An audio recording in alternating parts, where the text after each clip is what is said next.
This video is about why it's so hard to get out of an abusive relationship.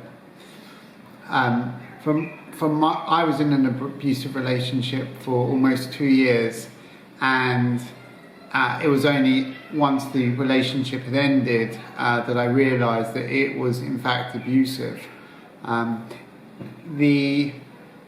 It's often said that it's very easy to get out into one and very difficult to get out.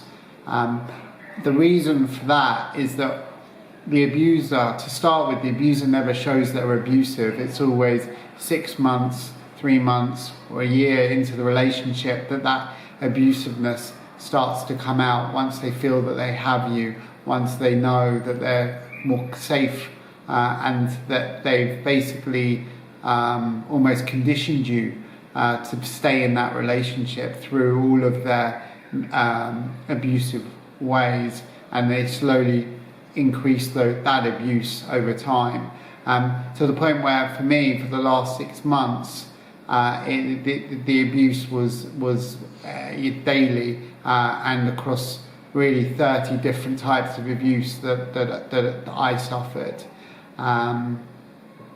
Now, when you're in an abusive relationship for a period of time, you really become conditioned by that person, and even if you want to leave, you find yourself unable to, because you've been conditioned to not think the way you usually think. You don't know what are your thoughts, you don't know what are theirs.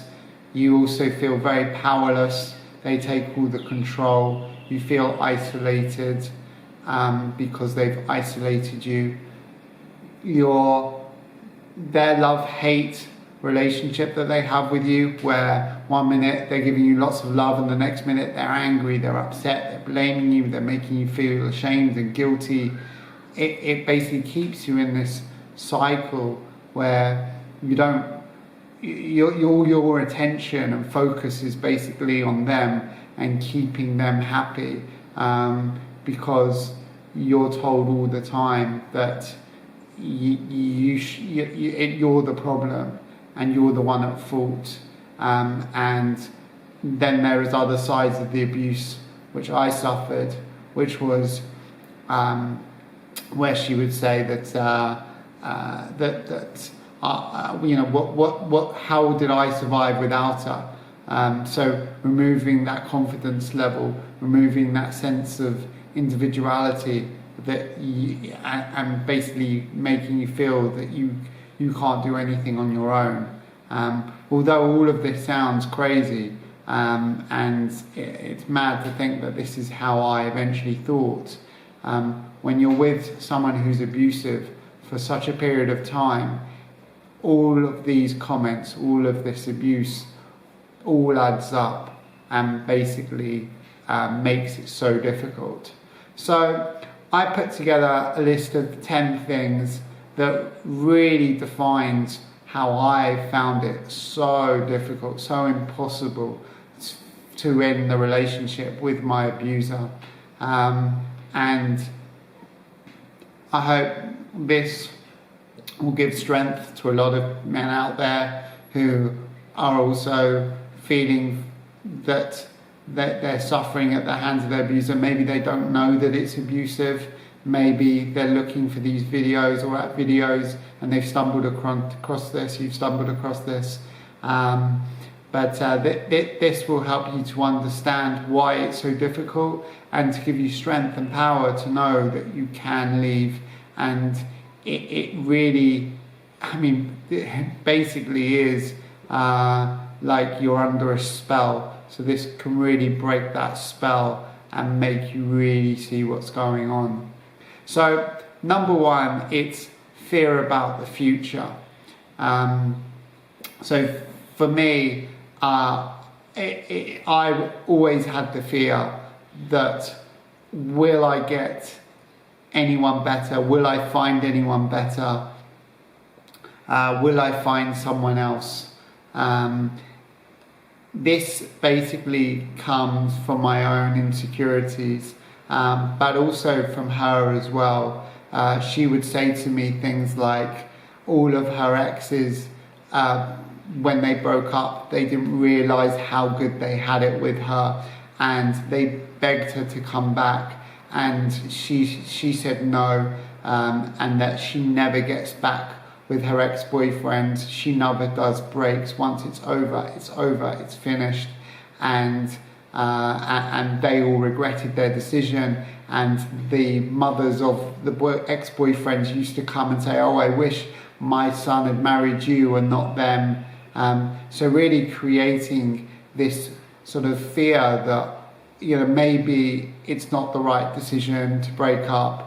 Maybe I just don't appreciate it. Maybe I'm misinterpreting it. Maybe it's something to do with me. That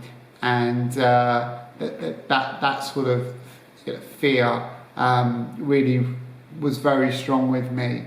And I don't know. I just I think if I really felt strongly like tomorrow I could meet someone or be with someone, I probably would have left immediately. But it was that fear of, well, you know, this is as good as it gets. And because of the amazing times that we did have 50% of the time, because it was unreal, that 50%, you just think, wow, well, maybe I can increase that 50% to 60%, to 80%, to 100%, and then she'd be the perfect girlfriend. But really, it's not up to you to fix them, and there's no guarantee they will fix themselves, and there is no reason for you to stay around while they're working on themselves. So that's the first thing, fear about the future.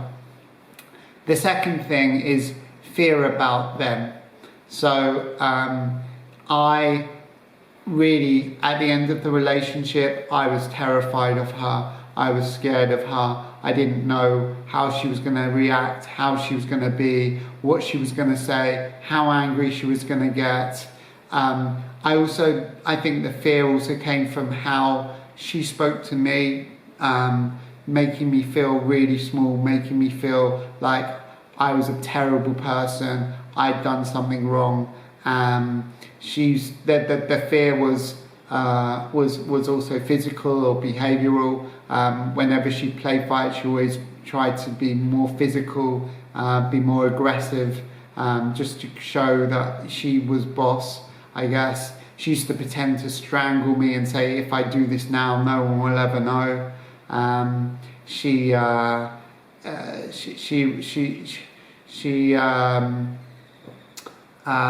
always sort of saying things like, I don't understand you, why did you do this? You're a you're a bad man, or you're a liar, you're a disgusting man. How can you be like this? How can you treat someone like this? It got to the point really where I didn't know who I was going to wake up with on any given day, what would set her off, what she would misunderstood. And actually, in the final days of our relationship, I didn't say anything for 4 days, because I just thought everything I would say would get misinterpreted. She would be mad at me, angry at me, crying, playing the victim, making me feel ashamed and guilty. So there was a real fear of her, how she would be, how she would act, what she would say, what she would do, even to the point of I didn't want to break up. I think really one of the main reasons I didn't want to break up was because we lived together, and that whole fear of what would happen if we broke up and dealing with that, it was just too difficult for me. Number 3 was easier to fix. I felt it was easier to fix the relationship, easier to fix the abusive tendencies my abuser had, than to leave the relationship. There was a time where I'd say, in 2 months' time, if it doesn't get better, I'll leave. And when that 2 months happened, she realised where the line was and was able to bring me back in, show all the love and affection. And I would say, things have got much better again. She's really working on herself. And she's, it's going really well. She had a therapist, and I think that was one of the biggest things that actually kept me in the relationship, because I really felt so strongly like she was trying so hard, and I could see the progress. I could see that she was working on herself, that she was fixing herself, that some of the issues no longer existed. The only problem is that as she fixed one issue or 2 issues or 10 issues, 20 more would come about. It was like a leaking bucket, and there was no end to it. And she would tell me that these new issues weren't actually new issues. They'd been there the whole time during the relationship, and they just were the old issues in a slightly different way.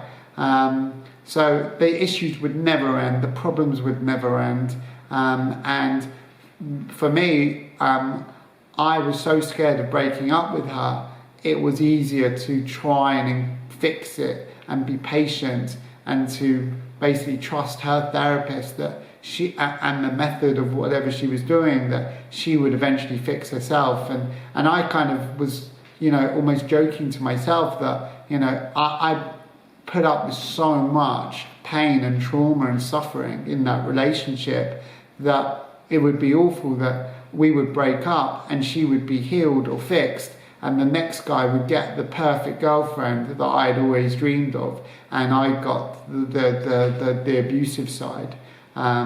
So again, for me, rather than deal with the fear, the aggravation, the worry of breaking up, and how she's going to act and how she's going to be and everything else, it was easier to stay in it, to try and fix it, and I suppose that seeing her progress in her therapy basically gave me the unrealistic evidence, which wasn't evidence at all, of feeling security, unreasonable security that it was working, that she was fixing herself. Number 4 is manipulation. This is one of the main things of that she used, my abuser used, to keep me in that relationship, making it almost impossible for me to leave. She would say things like, I needed to be strong. I needed to make sure that we stay together. She's not as strong as me. I need to keep us together. I need to promise that we will stay together. She would create these realities that didn't exist. She would say that we'd been through so many crises in our relationship. We'd come through everything, all these arguments, all this pain, all this trauma, and we're still together. It shows the strength of our relationship and how strong we are. And I was needed to keep us strong. And it was, and she's the victim, and don't let us fall apart. I have to make sure we stay together. And then the other side, obviously, that I spoke about before, that all of her ex-boyfriends regretted it when they broke up. They realised they made a bad decision. She also used to say that she doesn't do breaks. She doesn't, it's we either together or we're apart. There's no in between. And that was really because she knew that if there was any breaks, if there was any time out, I would understand and realise what was going on, so she couldn't allow that, and therefore it really was one thing or the other, break up altogether. Number 5 is confidence, and that is basically reducing my confidence levels so much that I basically became really scared of being on my own, being really reliant of being with her.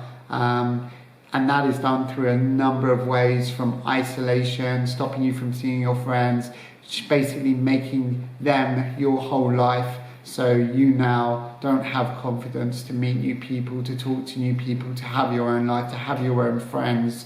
You're completely isolated, you lose yourself. The other side of it is telling you all the time bad things, negative things about yourself, that I'm a bad person, I'm a disgusting man, I'm a liar, I'm, all these horrible name calling that she would say, to make me feel very small and ashamed and guilty, like I'm a bad person, She would also, with any tasks around the house, say that she'd tell me that I couldn't do it, I was doing it wrong, even though I offered, even though I knew how to do it. She would tell me I didn't know how to clean up, I didn't know how to do the washing up, I didn't know how to cook, I didn't know how to wash clothes, and how did I survive without her? I'm so lucky to have her, and so all of this reduced my confidence dramatically to the point where at the first I never believed it, but as it went on, subconsciously your mind changes and you do become less confident. You do start isolating yourself from your friends. You do feel that you can't do things, to the point where I needed a bit of work done in the flat and I felt unable to do it myself because of her and what she was saying. And that was one of the main reasons also keeping me in the relationship, ridiculously, was because I felt I couldn't do certain tasks and I needed her to help me. So that's number 5, reducing your confidence. Number 6 is good times, and this is sort of, I suppose, one of the most confusing parts of the relationship, where whenever you feel at the end of it, whenever you feel that you have to leave, that you've got no other option, that everything is too much, and I communicated a lot of times. It doesn't matter whether you communicate it with them or not. If you do, it's even worse. It works against you even more. But they sense when you're at the end. They sense when you know you can't do any more. They sense how you are all the time. She was very alert of how I felt all the time and where I was. And she was able to always bring back the good times when I was so close to leaving. She always knew where that line was. She always knew that if she stood around long enough, she could get me to feel guilty and ashamed and apologise and get back into the relationship. And then she could show lots of love and caring and affection and happiness and fun and those good times.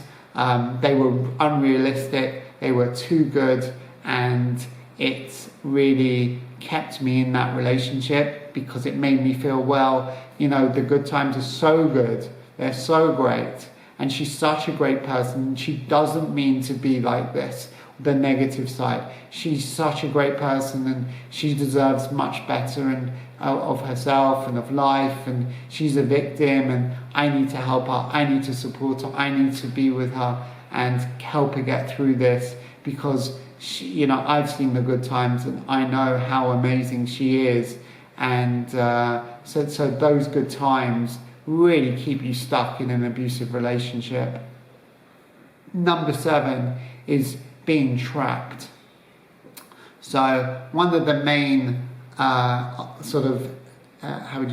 of the main things of an abusive relationship or tools is control, and them controlling you, them deciding which friends you see, what you do. She would tell me that I couldn't see most of my friends who were girls. She said it was not reasonable, it wasn't good, it wasn't nice, it's not what normal people do, and therefore I couldn't do it anymore. She said I could see 2 friends and that was it. If there was any friend that she felt threatened by, boy or girl, she would say that she doesn't like them, they mistreated her, and therefore if she doesn't like them, then we don't like them because I have to support her and she is the closest person to me and not them, and therefore we don't like her or whoever it is. I used to have to give lists of people I was going out with. She would always quiz me if I went out alone. Who did I see? Who did I hang out with? And then she would tell me negative things about my friends. If she didn't agree with them, she'd start off subtly and then she would say she doesn't like them. She would tell me that my best friends weren't treating me correctly, weren't treating me nicely, and putting this thought in my head that they weren't really good friends of mine, and that I should stop seeing them because they're not good people.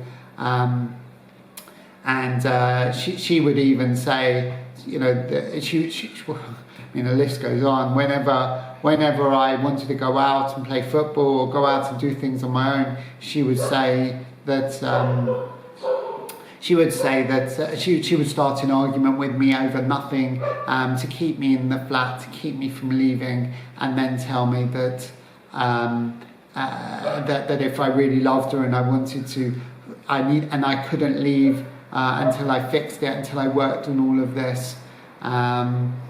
She even used to say to me that that she would set me free. We can end this now and I'll set you free. She'd say, I don't deserve this. I know what I'm worth. We don't need to do this anymore. Well, let's break up. I'll set you free. I'm going home. She said that so many times, and it made me feel like I was the guilty one. I was the bad one. I was the one, and she was the victim. She was the good person. How could I do this to her? So there's a real feeling of being trapped, unable to do anything, unable to see anyone, the control, all of this stuff. Number 8, and I've spoken about it a few times, is them playing the victim. So if they're playing the victim all the time, people like me who want to help people, I am a prime candidate for an abusive relationship or being abused by someone, because abusers basically put out a lot of bait at the start of the relationship, tell a lot of sob stories, sad stories, victim stories about money, about friends, about jobs, about family, about their childhood, about anyone they worked with, basically to see if you will help them. And then that's when they continue that on all through the relationship of playing the victim.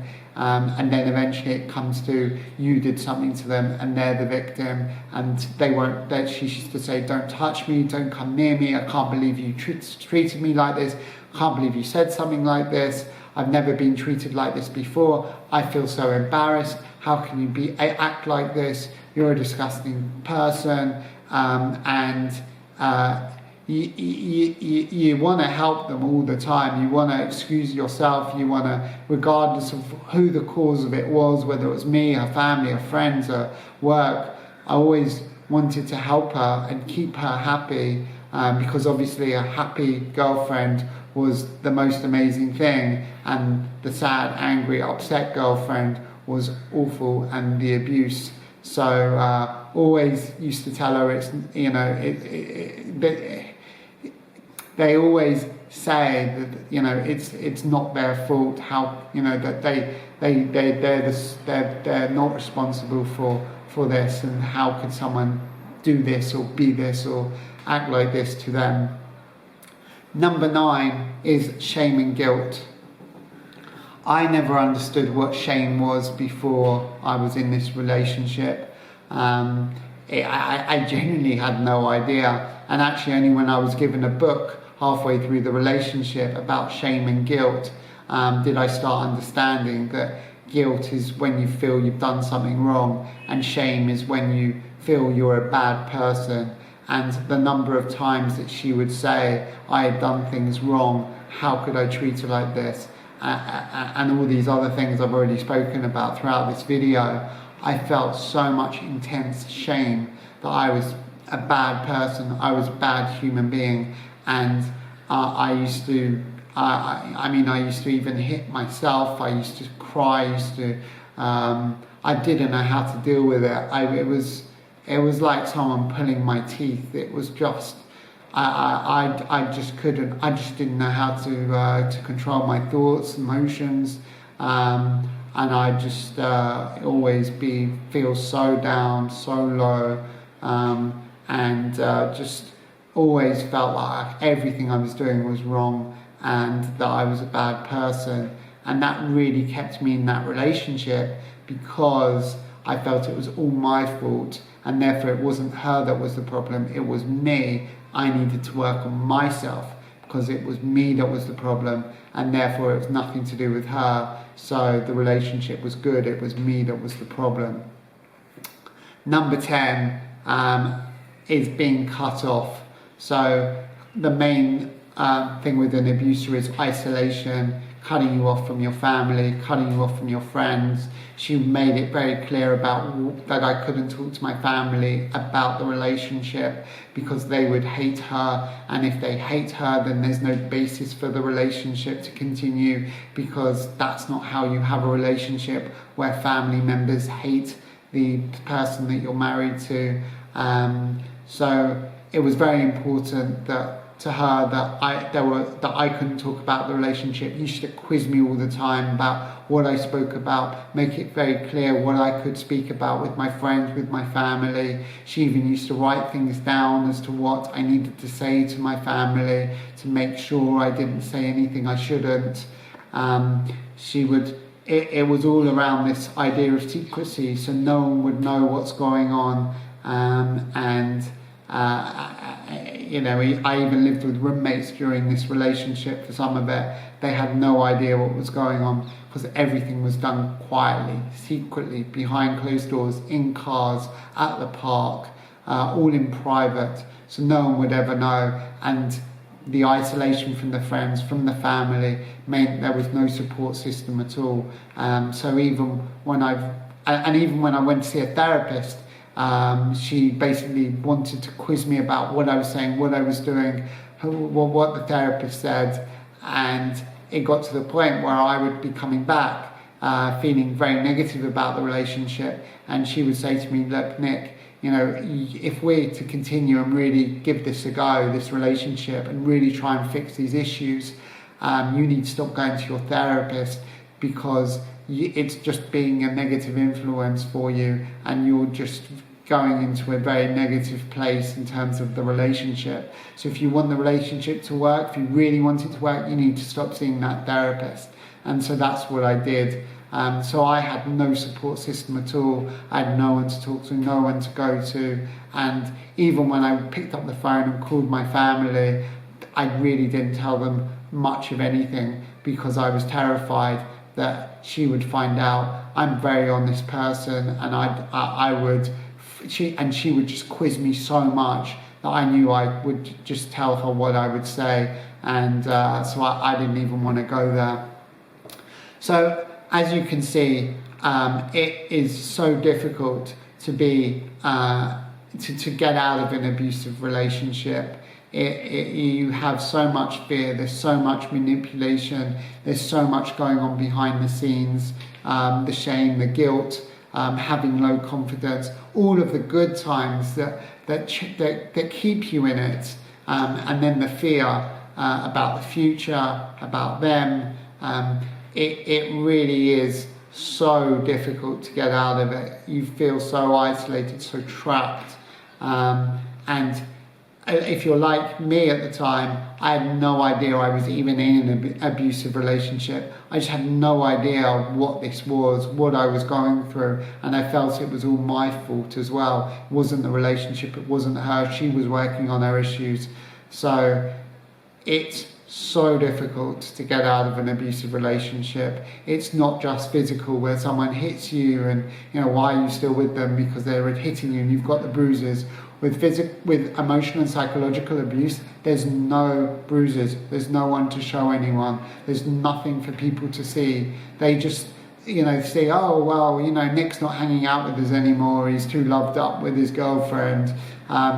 They don't, and then when they see you, the girlfriend's happy and you're happy to see your friends, but there's no bruises, there's no scars.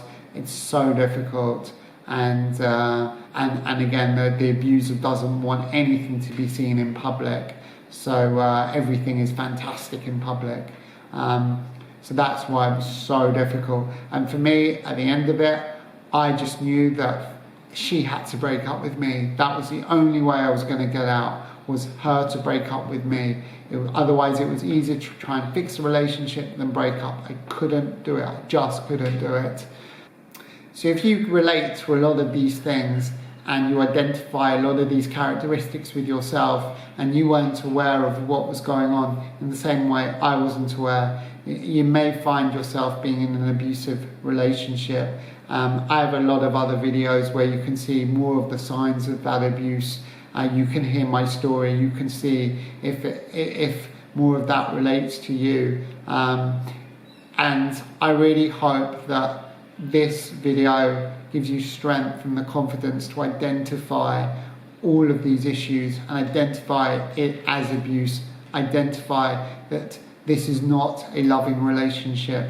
This is not your fault. This is not to do with you. This is entirely them. This is abuse by your abuser, by your girlfriend. And it's not okay. And you can get out of it. You can get out of it. Please watch my video about how I got out of my abusive relationship. I really hope that helps. Again, these videos are not about my abuser. These videos are about helping people from abuse based on my experience, and I really hope this helps you. And if you have friends that you feel are in abusive relationships and you recognize some of this, I really hope that you seek professional help to see how you can help that person to get out of it, because it is so difficult for someone in it to really see and to get out of it.